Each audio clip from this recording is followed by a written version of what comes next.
박지원 국정원장 후보자가 오는 11월 미국 대선 전에 북미 정상회담이 열릴 가능성이 있다고 밝혔습니다.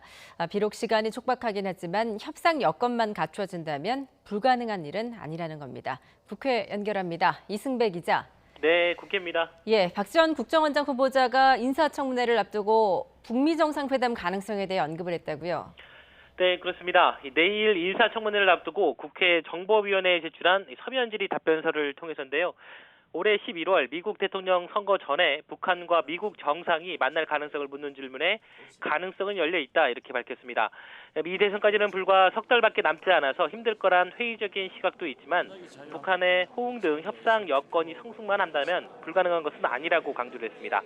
미국과 북한이 전례 없는 톱다운 방식을 통해 북핵 문제 해결과 한반도 평화 정착 노력을 전개해온 점 등은 또 주목해야 한다는 겁니다. 또한 도널드 트럼프 미국 대통령도 최근 도움이 된다면 정상회담을 개최하겠다고 밝힌 점도 근거로 들었습니다. 그러면서 지금의 어려운 남북관계나 북미 관계를 해소하기 위해 우리 정부가 정치 외교적 역량을 모아 보다 적극적으로 개입해 나가야 한다고 말했습니다. 김정은 북한 국무위원장에 대한 입장도 밝혔는데요. 북한 체제의 실효적 통치자로서 한반도 비핵화와 평화 유지를 위해 우리가 대화해 나가야 할 상대라고 말했습니다.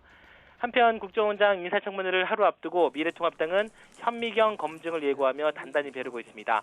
이 통합당은 조금 전부터 청문자문단과 국회 정보위원 마지막 협동회의를 열고 이 질의 내용 등 청문회 전반에 대한 최종 점검에 들어갔습니다. 박 후보자를 둘러싸고 제기한 주요 혐의는 크게 두 개, 학력 위조와 불법 정치자금 의혹입니다. 지난 1965년 단국대 편입 과정에서 허위로 조선대 학력을 제출했다는 것, 그리고 2015년 8월 지인에게 5천만 원을 빌렸는데 원금과 이자를 아직까지 갚지 않았다는 겁니다. 통합당의 이런 의혹 제기에 박 후보자는 학력 위조는 엉터리 주장이며 지인에게 빌린 돈은 오랜 친구 사이의 거래이고 곧 갚을 거라고 반박을 했습니다.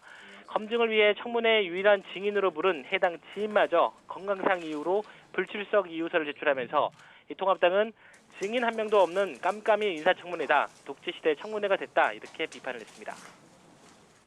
네, 이번에는 민주당 이야기를 좀 해보겠습니다. 여당의 본격적인 당권 레이스가 어제부터 시작이 됐는데 오늘은 춘천에서 격돌했다고요?